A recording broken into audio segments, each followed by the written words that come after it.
नाज़रीन, जैसा कि आप जानते हैं कंटोनमेंट इलेक्शन जो हो रहे हैं, आज मुहिम का आखिरी दिन था। इस वक्त मैं पाकिस्तान मुस्लिम लीग नून के ऑफिस में हूँ। मेरे साथ जमील साहब हैं। जमील साहब माशाल्लाह ना सिर्फ सियासी वर्कर हैं बल्कि समाजी वर्कर भी हैं।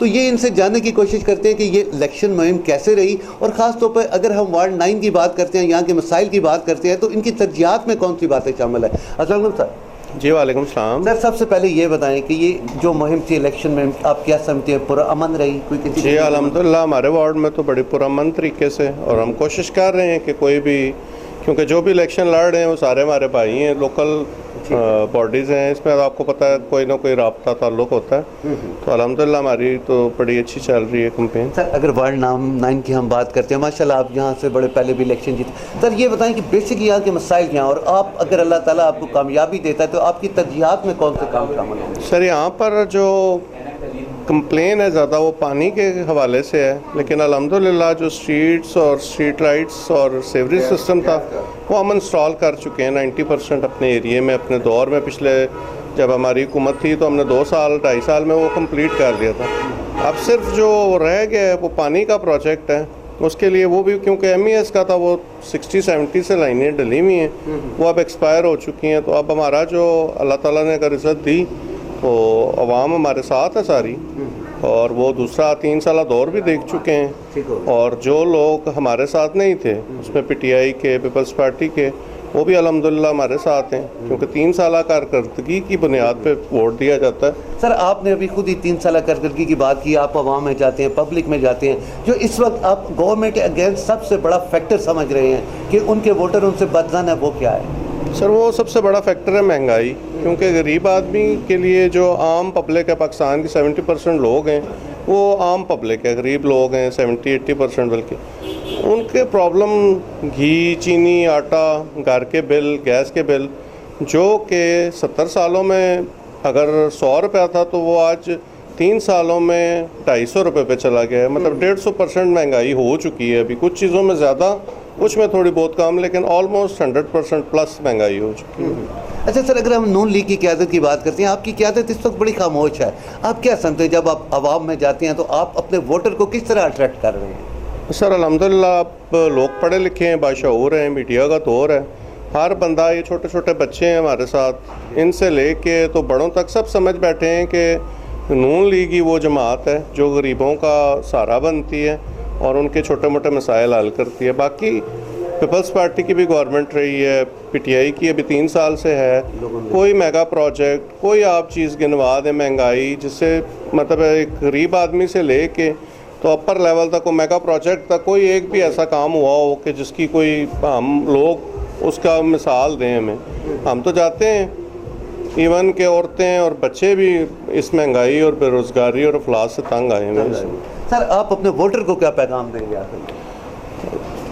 एक आपने और सवाल किया कि क़यादत खामोश है। हमारी क़यादत खामोश तो नहीं है अभी। उसकी वजह यह है कि देखें, मरियम नवाज़ अभी कश्मीर इलेक्शन में, ये तो लोकल बॉडीज़ इलेक्शन है और हैं भी कंटोनमेंट्स के, तो जब अल्लाह खैर करे, जब बाकी बल्दियात होंगे तो उसमें इंशाल्लाह सारे एक्टिव भी हैं। अभी भी हमारे जितने भी हैं, मैंने मलिक इब्रार साहब हैं, बाकी यार साहब हैं, उसामा साहब हैं, सारे हमारे साथ खड़े होते हैं। जब भी हमने उनको कॉल किया तो वो आते हैं, हमारे स्टेज पे होते हैं, हमारे साथ होते हैं। वो मैं देख रहा हूँ माशाल्लाह आपकी, जो अगर पिंडी की हम क़यादत की बात करते हैं तो वो सारी यकजा है। अच्छा सर, आखिर में वोटर्स को क्या कहेंगे आप? मैं अपने वोटर्स को यही पैगाम देना चाहता हूँ कि जो भी आपकी पार्टी है, आपकी सोच है, आप ज़रूर उसको देखें, लेकिन कारकर्दगी की बुनियाद पे वोट दें और शेर को सपोर्ट करें। और इंशाअल्लाह ताला 12 तारीख को हमें पूरी उम्मीद है कि मैक्सिमम सीटें नून लीग की क़यादत में शेर ही जीतेगा। उसकी वजह यह है कि जितने भी डेवलपमेंट्स के काम कराएँ हमने, पिछले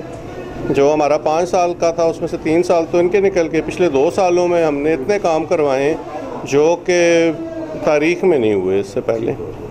और उसमें जो हमारा मसला है पानी का, उसमें भी हमारे मलिक इब्रार साहब हैं, उन्होंने 2-2.5 लाख गैलन के टैंक बनाए अंडरग्राउंड। एक किधर लालकुर्ती में है मेरे वार्ड में, एक सर्वर पार्क में है, आपस में लिंक अप में 90% काम हो चुका है। अब हमारे वार्ड में जो बेसिक यहाँ पे MES का नेटवर्क है बेहतर है पानी का। 22 नंबर और रैज़ाबाद 2 इलाके ऐसे हैं जिसमें नेटवर्क ही नहीं था, और इंशाल्लाह ताला हमारी पूरी कॉन्सेंट्रेशन इस पे है कि हम उन इलाकों को चलाने के बाद सारी नेटवर्किंग नहीं करेंगे पानी की, ताकि घर घर में जितनी हमारी माएँ बहनें हैं उनको घर पे पानी मिले, ताकि उनको परेशानी ना हो कहीं से पाइप लगाना तो किसी से लेना, और इस किस्म के जो बेसिक मसाइल हैं। तो बाकी मेगा प्रोजेक्ट्स तो आपको पता है, जमात हमारी में यहाँ पिंडी में मेट्रो है, जी बिल्कुल, इधर जाएं मोटरवे है, पिंडी में कार्डियोलॉजी है, पिंडी में यूरोलॉजी है। मैं बहुत से लोगों को ऐसों को जानता हूँ, यहाँ लालकुर्ती के हैं वो, बेशक वो किसी भी जमात में, लेकिन मैंने देखा है कि 10 रुपये में उनकी ओपन हार्ट सर्जरीज हुई हैं, उन्होंने वॉल्स डले हैं उनके दिल के।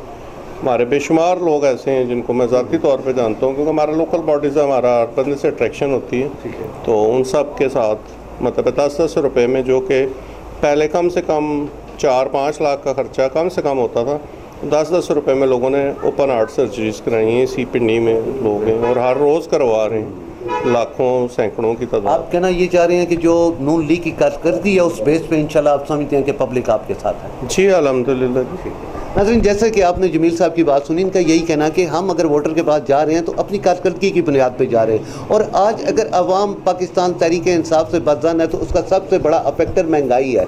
और ख़ास तौर पे इन्होंने कहा कि बहुत से हमारे इलाके ऐसे हैं कि जहाँ पानी का मसला है, पानी चूँकि इस वक्त पूरी दुनिया का प्रॉब्लम में है, तो यहाँ इंशाल्लाह देखते हैं कि 12 सितंबर को क्या होता है और रिजल्ट क्या आता है। अल्लाह ताला इनको कामयाब करे। जी आपसे डिस्कस करना चाहूँगा कि पाकिस्तानी कौम देख चुकी है, हम इस हुकूमत के आने से ना खाली दुनियावी हिसाब से, हम दीनी हिसाब से भी डैमेज हुए हैं। उसके बाद ये आखिरी जो 5-6 महीने में हैं, जो इनकी प्लानिंग है वो इनकी यही है कि हम किसी तरह आर्टिफिशियली डॉलर को नीचे लाएंगे, आटे को नीचे लाएंगे, लोगों में डेवलपमेंट के काम शुरू करेंगे और आवाम को बेवकूफ़ बनाएंगे। तो मेरा नहीं ख्याल कि अब इनके पास तो टाइम ही 1.5-2 साल रह गए, तो ये कोशिश अपनी करेंगे आखिरी 6 महीनों में। लेकिन मेरी आपके चैनल के तवसत से यही कहना चाहता हूँ कि जब 1.5-2 साल बाद हमारे इलाके में क्यानी साहब हैं, वो आज तक नहीं आए, MPA साहब हैं, कभी नहीं नज़र आए, पिछले 3 सालों में किसी को नज़र, ये नहीं सियासी मुखालफत नहीं, लेकिन जब वो 6 महीने या 1.5 साल बाद आएंगे तो लोगों को बेवकूफ़ बनाने की कोशिश करेंगे, तो मेरा नहीं ख्याल कि वो बनेंगे। अवाम इतनी बातशूर हो जाए। जी अल्हम्दुलिल्लाह हो चुकी है। बहुत शुक्रिया सर, बहुत शुक्रिया। नाज़रीन, मैं आपके यहाँ कुछ मुकामी लोगों से भी मिलाता हूँ, इस वार्ड के वोटर से मिलाता हूँ कि वो इस बारे में क्या कहते हैं। बिस्मिल्लाहिर्रहमानिर्रहीम, बिस्मिल्लाहिर्रहमानिर्रहीम। वार्ड नंबर 9 के बारे में कहूँगा कि 2 कंटोन बोर्ड के 5 साल थे, 3 साल दौर तो हमारे ऐसे गुजर गए। 2 साल दौर में आप देखें कि मुस्लिम लीग की हुकूमत में मियां नवाज शरीफ के सिपाही मोहम्मद जमील ने कितने काम किए। आप देख लें, हमारे 22 नंबर में एक बहुत बड़ा टैंक उन्होंने बनाया, लेकिन पानी का मसला ज़रूर है, वो भी इंशाल्लाह ये हल करेंगे। पानी ज़मीन में नहीं है, लेकिन कोशिश करके वो हल करेंगे।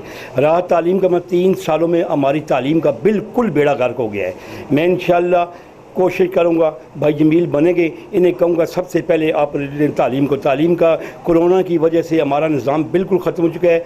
100 में से 20% बच्चों ने स्कूल के तालीम बिल्कुल छोड़ दी है, उनके पास खर्चात नहीं थे, स्कूलों वाले फ़ीस मांगते थे। अब इसमें स्कूलों वाला का कसूर भी नहीं है, उन्होंने बिल्डिंगों को किराए देने थे। इंशाअल्लाह अल्लाह के फजल में जैसा 2 साल हमारे मेंबर कंट्रोल बोर्ड ने लगाए हैं, अगर इनको 3 साल का और मौका मिल जाता, फ़ंड मिल जाता, तो अल्लाह के फजल करम से हमारे तमाम मसाइल हल हो जाता है। शुक्रिया। अस्सलाम वालेकुम जी। जमील भाई को जी हम बचपन से जानते हैं, मेरे बच्चे सपोर्टर हैं इनके सारे, ठीक है। ये देखें, इनको कोई सियासी लालच नहीं है। सबसे बड़ा हमारे यहाँ पानी का मसला था, इन्होंने यहाँ पे 2-3 जगह पे बड़े जो मेगा प्रोजेक्ट हैं पानी के, फ़िल्टर लालकुर्ती में नहीं था हमारी, जमील भाई ने वो भी लगवाया है, ठीक है। वहाँ पे पानी भी आता है, अपना टाइमली आता है, हर बंदा वहाँ से भर रहा है। मतलब सियासी नींद से हमारी मोहब्बत की वाबस्तगी है और मेरे बच्चे भी इनके सपोर्टर हैं। इनकी कामयाबी के बाद आप क्या इनसे आप वफ़ात रखते हैं कि आप जी इंशाल्लाह, मतलब हमारी जो मेन है वो पानी, ठीक है। उसके बाद कोई बच्चों के कोविड की वजह से जो इशू हुए हैं, एजुकेशन के इश्यूज़ हुए हैं, वो भी हम इनसे डिस्कस करेंगे इंशाल्लाह। जो कुछ इनसे हो सका तो वो हमारे साथ हर वक्त ये सपोर्ट करते हैं, हर वक्त होता है। थैंक यू, बहुत शुक्रिया। बताएं, आप चूंकि बड़े जाले थे पाकिस्तान पीपल पार्टी के, तो ये क्या वजह है कि नून लीग तो बड़ी रकाबत है एक दूसरे से, तो आप इस तरफ कैसे हैं? नहीं, अल्हम्दुलिल्लाह जमील भाई की कारकर्दगी इतनी अच्छी है कि दिल करा इनके पास आने को, तो इसलिए मैंने पीपल्स पार्टी को कह के इनकी तरफ हुआ हूँ और इंशाल्लाह अल्लाह ताला इनको कामयाब करे और हम इनके साथ हैं और इनके साथ ही रहेंगे। आप क्या समझते हैं कि इस लेवल पे आप पार्टी को नहीं देख रहे, शख्सियत को देख जी, शख्सियत को देख रहे हैं, बहुत अच्छी शख्सियत है इनकी और इंशाल्लाह कामयाबी इनके साथ होएगी और सब लोग इनके साथ चल रहे हैं। तेरा भाई मेरा भाई जमील भाई जमील भाई जिंदाबाद पाकिस्तान जिंदाबाद शेर जिंदाबाद स्टैम्प शेर पे